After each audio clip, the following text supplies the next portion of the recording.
So we've seen some general properties of epithelial tissues in the previous lecture segment. So now let's take some time to examine the different varieties of epithelia tissues in the human body. So epithelia can be categorized by the number of cell layers that are present in that epithelial tissue. Simple epithelia contain only one cell layer. Meanwhile, stratified epithelia have two or more cell layers present. They are also categorized and named by the shapes of the cells that are present in that epithelial tissue. Squamous epithelia contain flattened cells. Cuboidal epithelia contain cube-shaped cells, so that is the height of the cell is equal to the width of the cell. And lastly, columnar epithelia contain column-shaped cells, which are taller than they are wide. There are four types of simple epithelia in the human body. They are the simple squamous epithelium, the simple cuboidal epithelium, the simple columnar epithelium, and finally the pseudostratified columnar epithelium. Simple squamous epithelium is a tissue that is composed of a single layer of flattened cells. The cells in this tissue are extremely thin, which makes this epithelial tissue ideal in places where diffusion occurs. And we'll see that its locations in the body reflect this.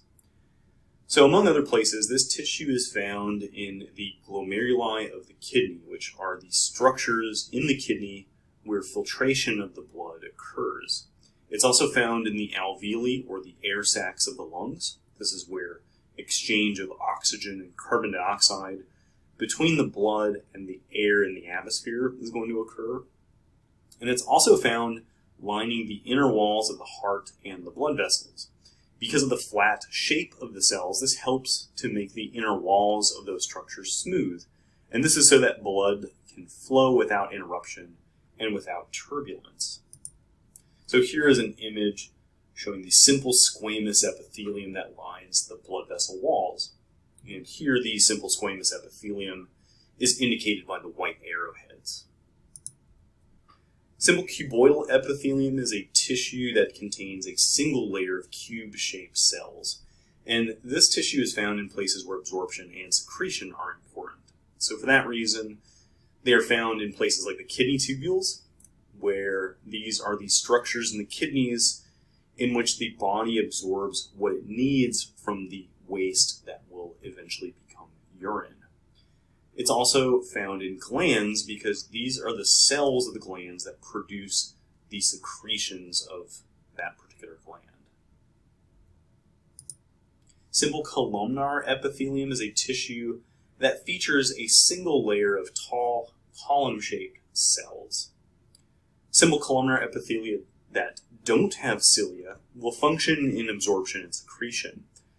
And we see that they're primarily found in places where that occurs, such as the region of the digestive tract, beginning at the stomach, continuing through the intestines, and all the way to the last segment of the large intestine that's called the rectum. Simple columnar epithelia that contain cilia are found within the uterine tubes of the female reproductive system.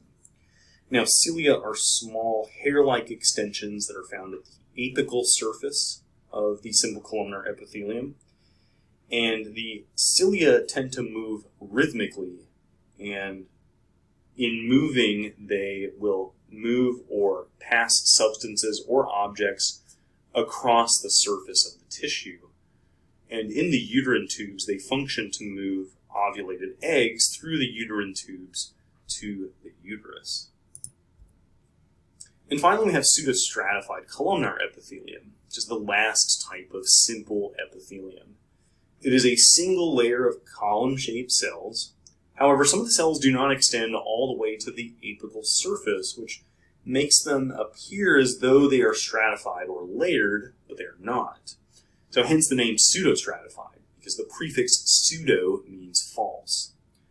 So just like simple columnar epithelium, the pseudostratified columnar epithelium functions to secrete substances. In particular, this epithelial tissue secretes mucus.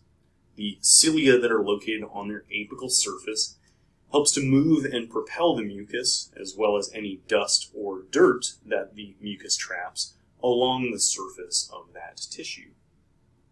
Pseudostratified columnar epithelia that don't have cilia are found in the sperm-carrying ducts of the male reproductive system.